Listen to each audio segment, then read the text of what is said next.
What we have here is the ping pong page of the project, the introduction. And this gives some basic information about what you are supposed to do in this project.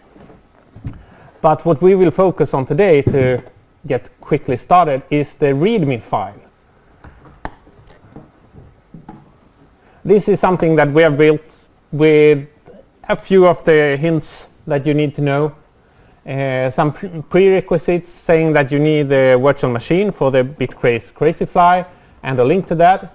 You need a working Git. If you don't know about Git, you can follow this link. You need to be able to clone a repo. That's what you need to know, but I will show you.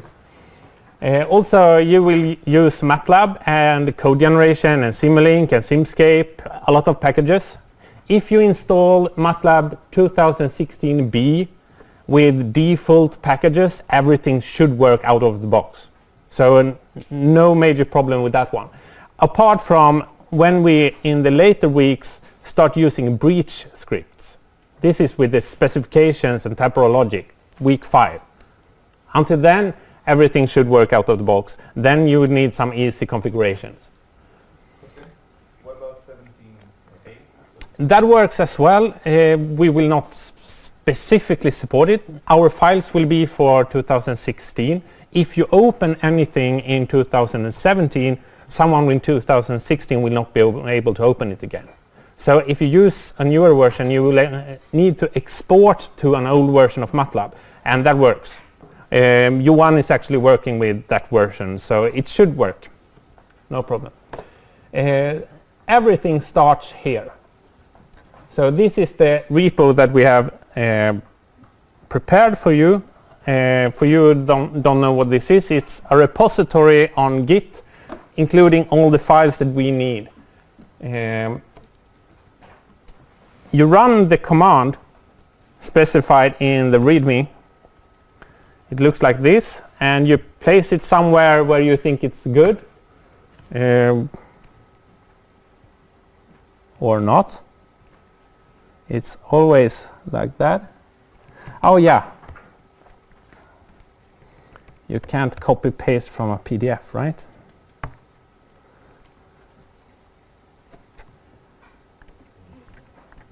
I'm supposed to start with an all empty repo, so let's remove the old one. All right, so it's cloning the repo. This will give us all the files needed in this folder. While it downloads, we can continue with the BitCraze virtual machine. I have installed this one, but I have never started it actually. So this is what you will see when you have added this to your computer. You do that by File, Import, and you choose the file that you download directly from their page. I will not do that now because it takes some time. What you need to do is that you need to make some settings. First of all, if you don't include a special package in VirtualBox, you will need to use USB 1. Also, we need a shared folder in this project. I will describe later why. So you go into shared folders, you click add, you select the folder that you want to share, in this case the repo that we are cloning. So you target the folder that you just created, auto mount, and OK. Now we are ready to start the machine.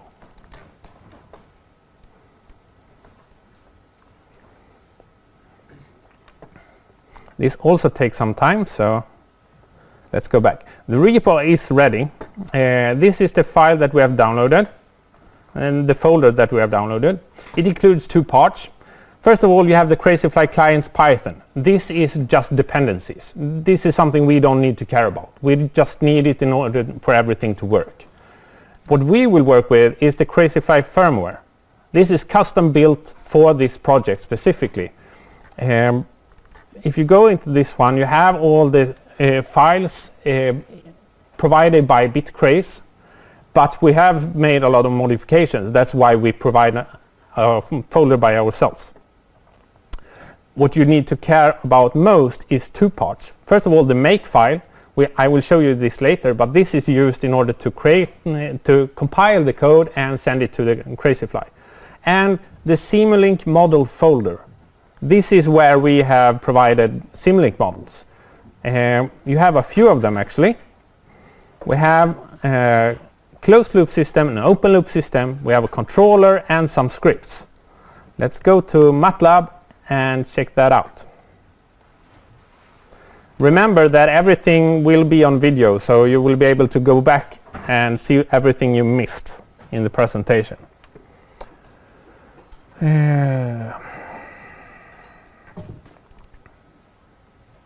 So I go into the specific Simulink model folder and I open the closed loop system to begin with. This is where most of the work will be done. The open loop system is only a model that you can use to try your plant model. When you have built the plant model, you can use the open loop system to see that it actually works the way you intend it to be. In a closed loop system, that is much harder.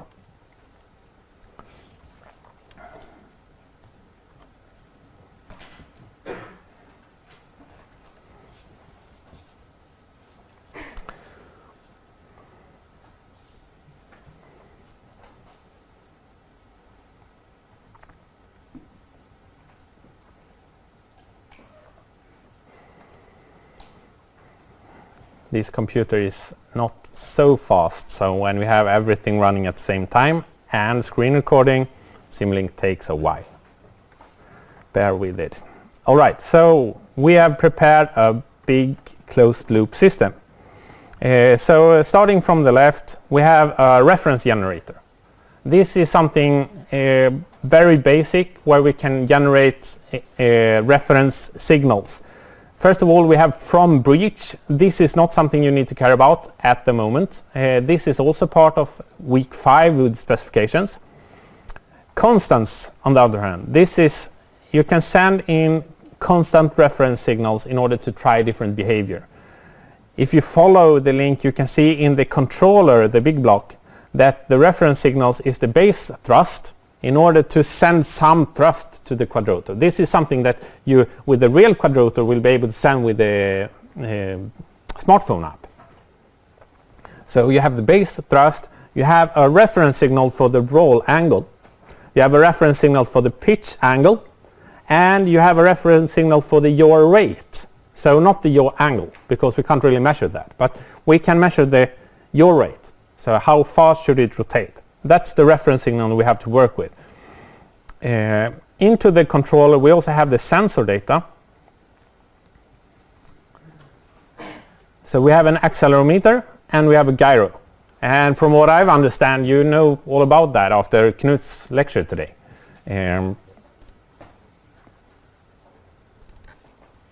If I double click this one, I get to a new model. So this model is called Crazyflie.slx. This is a standalone model for the controller. This is where code generation takes place. So if we make something in here, I can press build in the top. And it generates C code that you can directly apply to the quadrotor. So I will do a simple example. This is a discrete world. And if you remember what Knut said, we have the gyro. This one gives the angular velocity. I want to calculate angle. You are supposed to do this with a complementary filter, but the angle is the integral part of the angular velocity. So in this simple example, I'm just going to use a discrete time integrator.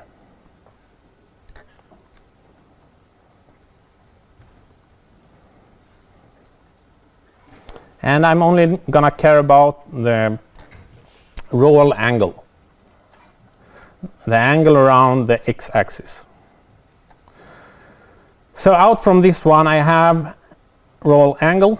I send that to a log block in order to be able to see what happens in the quadrotor. And I also want to do some math. So we had a gain block, and I will need unary minus. All right. So I send the angle up here. I send the angle to two of the motors on the right side. I send the negative angle to the motors on the left side, and I give a gain. So let's say 3000.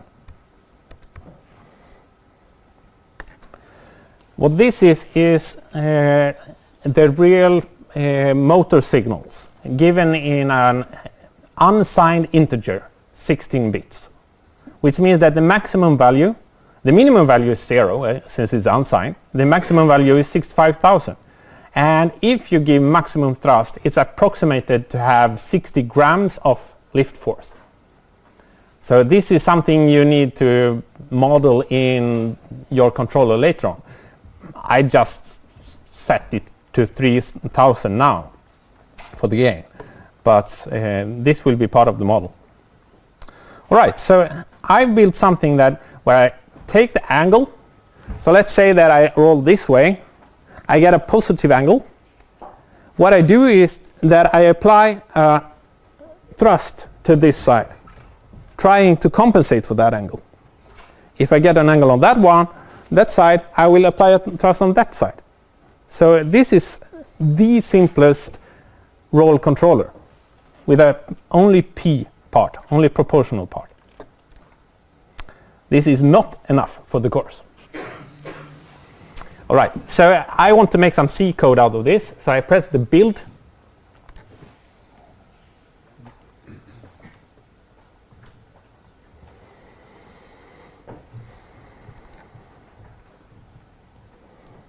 It compiled, and I'm just waiting for a short report to see that everything is finished. All right, summary, everything works.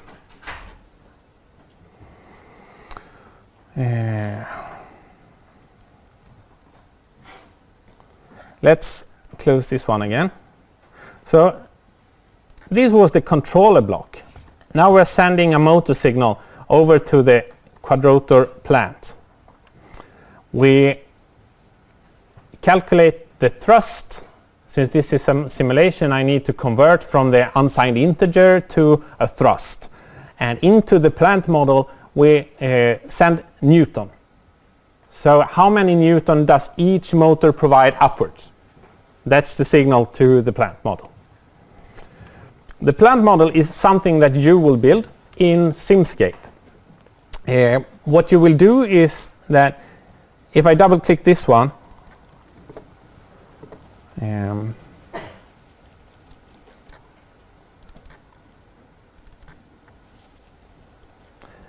I'm able to see the source code. Because Simscape, this is code.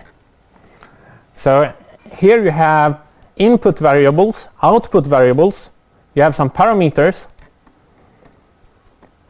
and then you're able to define equations. This is, I don't know if Knut had time to mention this, but this is a causal simulation. So basically it doesn't matter if you have position equals this one or that one equals position. Both directions work equally well. And this is where you will do the model of the plant. We will have more information on that later on, but this is where equations will end up when you model the plant. The good thing with this system that we are trying to present to you is that looking at the bigger picture, you create a plant model that simulates the behavior of the quadrotor. We have actually something I didn't mention. We have a Simscape sensor emulator. So your output state, position, velocity, acceleration, angle, and angular velocity, is recalculated to an accelerometer and a gyro. This is a black box, so you can't really see what happens, but that's what we do. And then you have your controller the same controller generating C code, which means that you will have one place that you make all the changes. You will be able to press run and see if this controller is able to handle the simulated plant. And when it's stable and able to handle the plant model, the idle world, the theoretical world, then you can just press make and upload the C code directly to the quadrotor. And then usually nothing works, but you will be able to see why, and you will be able to retry and make modifications. So you have one system where you can do all the changes. This is new for this year, and I think it's really, really neat. Yes, the last part that I don't mention is this to breach, same as with the from breach. This is just variable that we send to the breach script, being able to try if our plant model fulfills different specifications. So don't care about that before week 5. So this is the Simulink or MATLAB environment. You're able to create a controller, you can build this to C files, you can have a plant model. Yeah, so that's the mathematical part. Let's go back to the folder structure. So this was the Simulink model folder. When I press build, I get this one. This is actually the C files generated by the code generation. We will use this in a smart way in the make script in order to create the Crazyflie firmware files. Not something that you will need to care about, just describing what happens. So what we need to do is just to run the make script, but that is done in the virtual machine. So remember, I've just started this one for the first time. I'm asked to upgrade to new Ubuntu. We don't want that.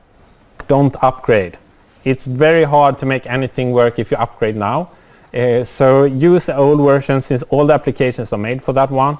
Make sure not to upgrade. For the extent of this course, you will not even need to care about updates, small updates. It will just work for these few weeks. Alright, so we have shared a folder with this one. If you open the file system, you will see it on the left side.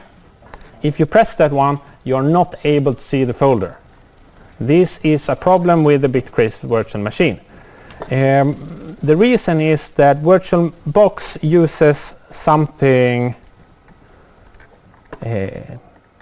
called a user group. So in order to make this work, we need to run this command on the virtual machine. This adds our user BitCraze to the group that owns all the folders. So when you run a command in a Linux environment, you need a terminal. So you open the terminal, right click, paste the command. No. Alright, so if you want to copy paste, you also need to include shared clipboard, bidirectional. So I do that just for showing you how it works. Now it should work. Yes. So we add BitCraze to the VBox SF. I'm required to write the password, and for the virtual machine it's Crazyflie. Yes, Crazyflie. Yes. Now we should have access, but we need to relog in order to make these changes stick. So I log out from the virtual machine. I log in with Crazyflie again.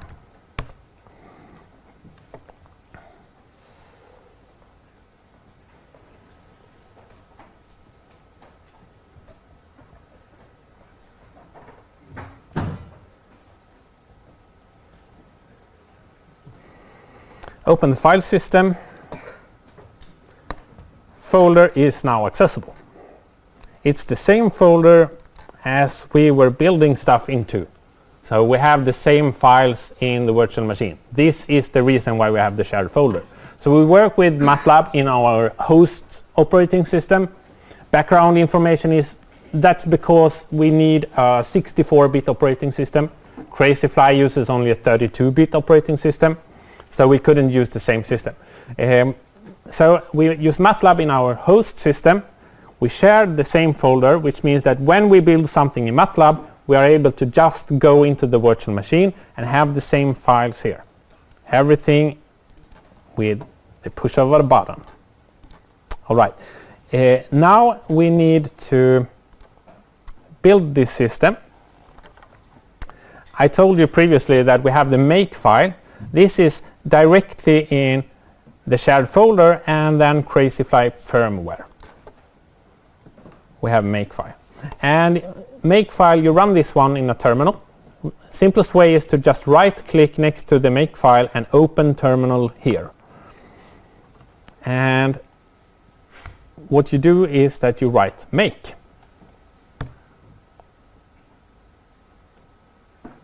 And it will work for a short while. This is the first time that we make this. The second or any subsequent time makes will go a lot faster, because this is dependencies and libraries from the vendor that we will only build once. So our system isn't very big, so it will go very fast. It's only the first time there will be a problem.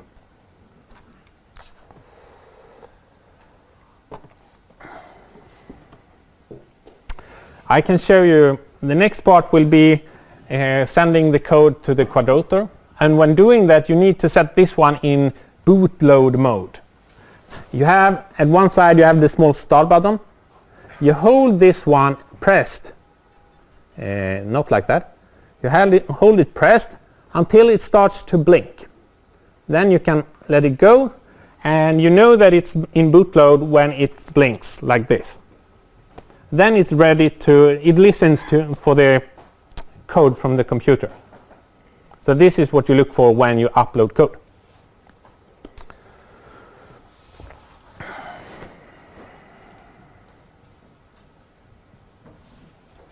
Everything worked. So the next part is to actually send it to the quadrotor, and you write make cload. So at the bottom, make cload. This is when you send the compiled code to the quadrotor. No. All right. One more mistake. So we have this radio. This is the one communicating with the quadrotor. You need to have this one included in the virtual machine. If you fix the USB part, you have this small USB symbol in the bottom. You can just right click this one and activate the bit crazy radio. This is what will send the information. So I run the make cload again, and it's connected. So what you see now is that it's actually sending information to the quadrotor. You can also see this on the quadrotor with the green lamp over here. It looks like it's shining, but it's actually blinking very fast for each package sent. So when you see that this one is blinking or constantly turned on, it means that it receives information. It receives data. Let's just hold this one until we know what happens.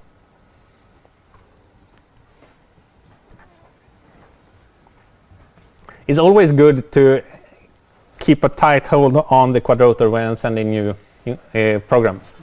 Yeah. We had one group last year that had to pick down their helicopter from the roof. When it flies straight up, it stays there. All right, so now these two are activated. It's not properly aligned. I have two broken legs over here. But now you see that these two, maybe in the front row at least, these two are activated. These two are not activated. I can do whatever I want with these. It seems to work. But this was only half of what we did with the code. We also wanted to activate the plots. In BitCraze, you have this Crazyflie client. When you start that, you get this software. And if I activate this again, I can scan for the quadrotor and hopefully find it.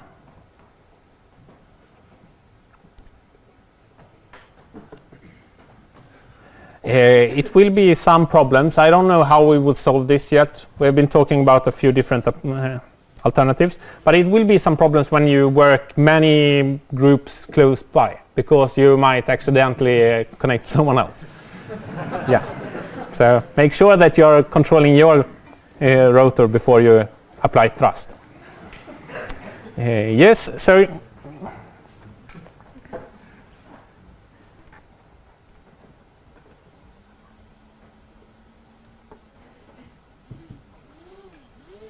all right, and this one is actually not activated anymore in our custom-made code. That's sort of a mistake from our side, but we will not need it in this course anyway. But you can see down here that when I tilt it one way, M1, M2 is activated. Tilting the other way, the other two is activated. So it's connected. Now we need some tabs. We want the plotter, and we want something called log blocks. And we want to configure the plotter. So we want, if you scroll almost to the bottom, you have a group called Simulink. This is our log blocks. And we sent the angle, the roll angle, to log 1. So we want to plot that one. I need to add update rate, so 10 Hertz is enough. Let's call it roll. And save. All right, that's not enough to get this one working. We need to go into log blocks, and here they seem to have a problem with their client. You can't activate too many at a time. So to be sure, unmark everything that you don't need, strictly need. Just a simple way to ensure that your stuff is working.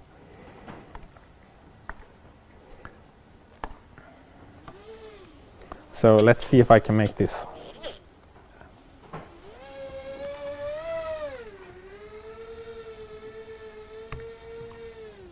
No.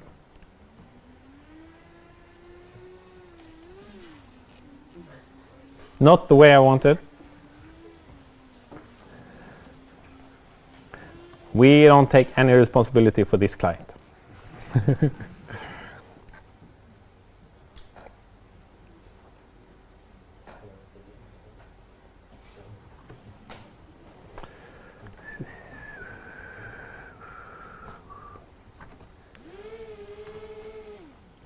Let's see. Why do we have 4 quadrotors available? Do you have them started? They're all on. Yeah, everyone is online. All right, so let's restart this one. Sometimes, if you get some problem with this client, restart the entire client because it doesn't work all the time. So to ensure, restart the client, restart the quadrotor, make sure that you get connected again. Now we have 2 different versions. I think it's this one. Yeah.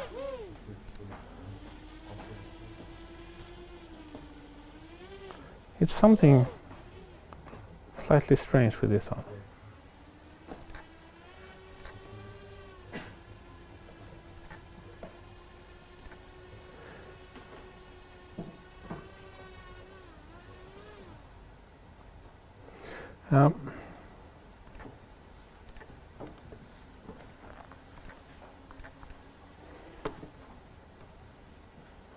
So it might actually be the battery strength right now. Low battery, even a medium battery.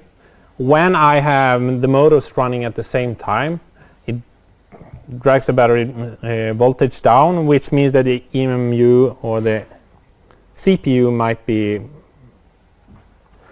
problematic. So we do have some time, so let's make a change instead. So we go into this one and we just remove these. So I've already showed you that the motor is working.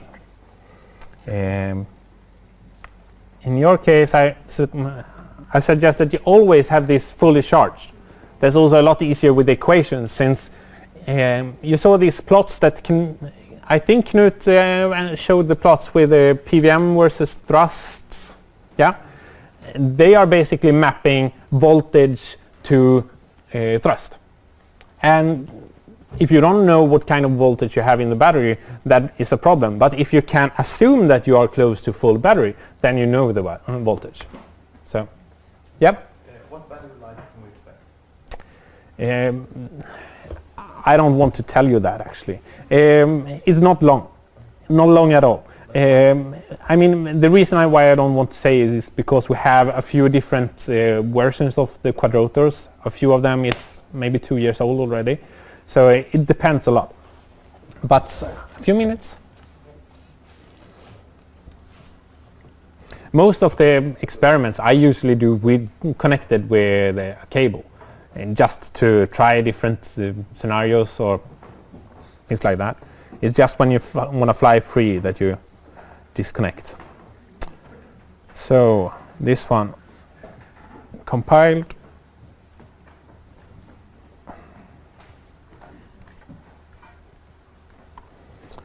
All right.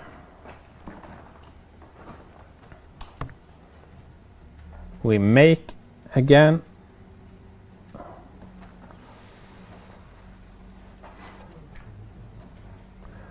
You saw that the make script was a bit faster this time around. Now it waits for the quadrotor to be available. Now it's in bootload and it starts to upload.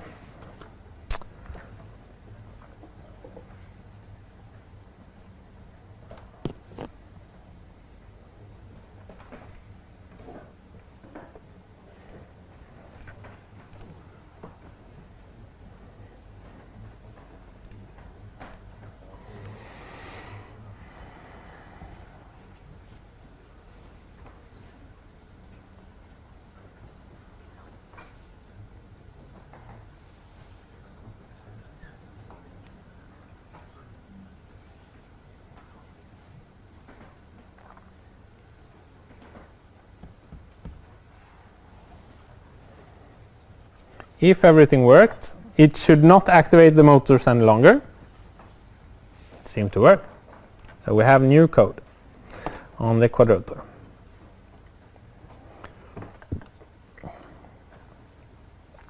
Let's hope that this works as well.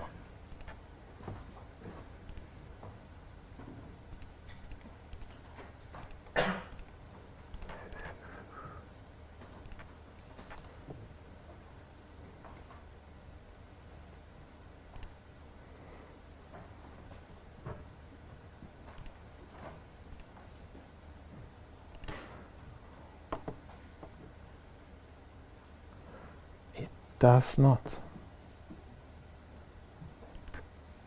You need to set the start checkbox. Oh, true that.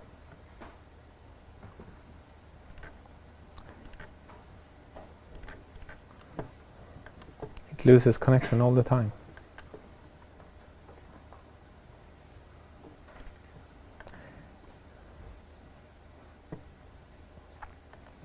It's not unheard of to have this problem.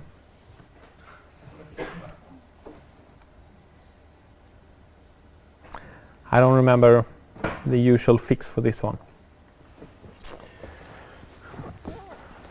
First of all,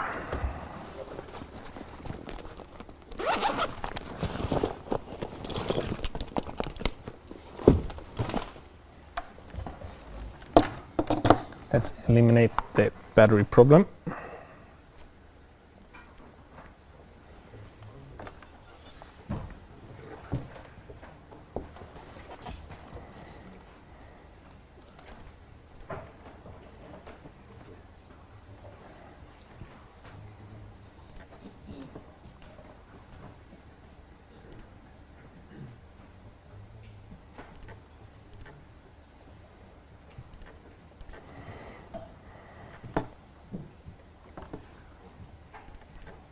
No. I think you should remove the house to the same story.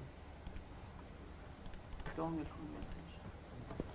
Yeah, I think it might be this one actually. Yeah.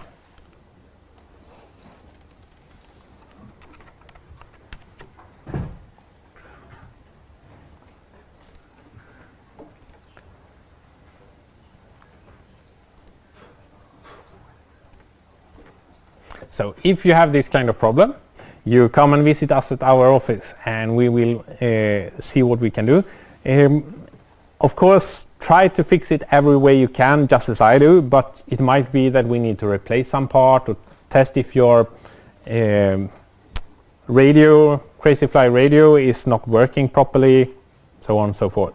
So don't come to a meeting saying that you were not able to do an assignment because this was not working. Come to us long before that. Oh, check this out. So I tilted one way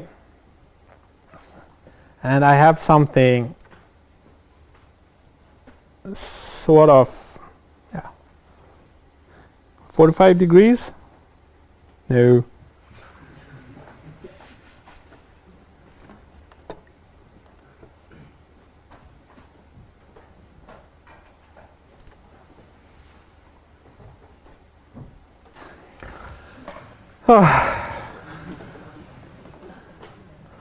I promise you it worked before.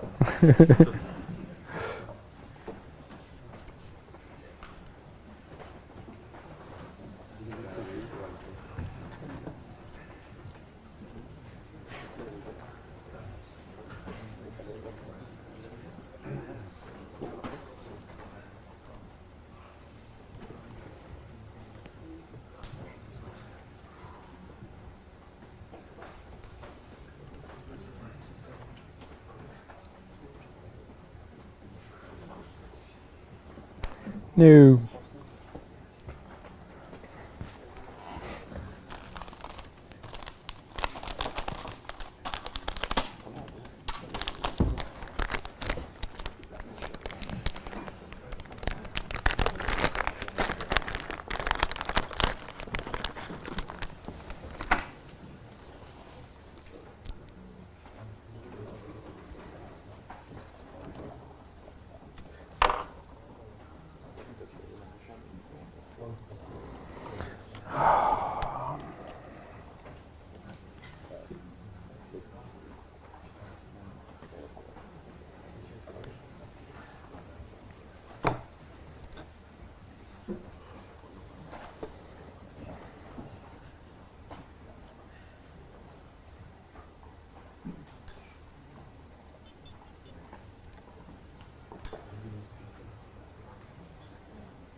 Look fast.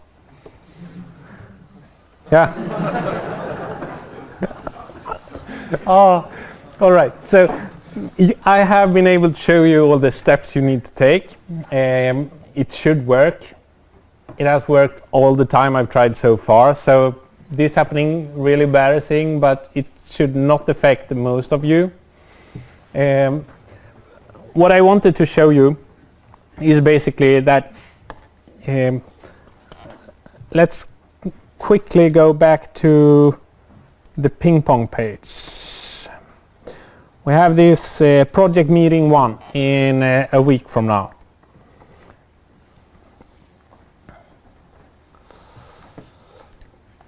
If you haven't seen it already, you should try everything out, make sure that it works in your group for each member of the group. You should, when you have everything working, implement a complementary filter to estimate the angles. Same as Knut's been talking about today, I think, yeah. And you have really easy information about this for those who don't have the background. And you should be able to show these angles using a plot.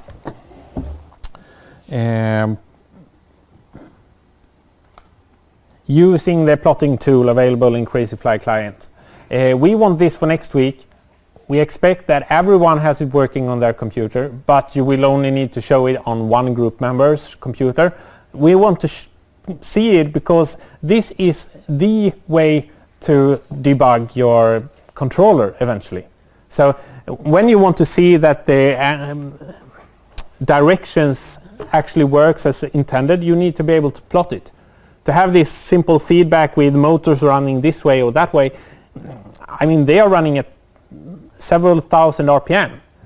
You can't really see how fast or even almost in what direction. So you need to be able to plot, and you need to be able to set something that you want to plot and get that information out in a good way.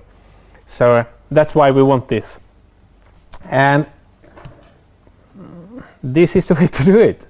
So you use the plotter and you go into the login configuration, you find the Simulink group, you have the accelerometer and gyro and so on and so forth. That's already included.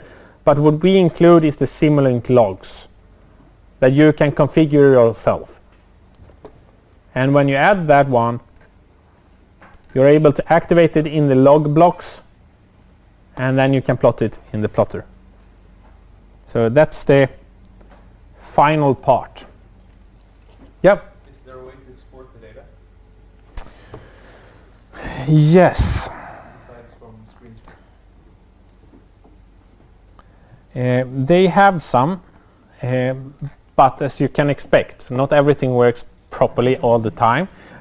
So what they have is that they have scalable vector graphics, they have images, enough for most reports. They do have some matplotlib, but this it's as window. I mean, you need the proper packages installed, and since we don't have that in the Crazyflie virtual machine, but if you put some time into it, you might make it work. Otherwise, CSV file is always easy to import in MATLAB afterwards. So they have some information. I do think that they export what is currently shown in the video in the window. So if you want to have a long time frame, increase the number of samples that you actually measure, and wait until that time, of course, before you export, because it needs to have time to collect the data. And that's also a general note. When we say that you should show plots, or when you want to show plots of something in the reports, make sure that you have a long enough time frame to actually being able to analyze the result. To just have something quickly going up and down again, it's impossible to see if that's unstable or stable behavior. So make sure to have long time line on your plots. I think I've covered all of it, even if I didn't get the plotting to work.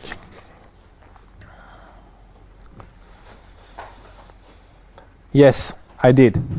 So, is there any questions now? We will have meeting every week where you will be able to ask both technical questions and about the project, so we can cover everything later.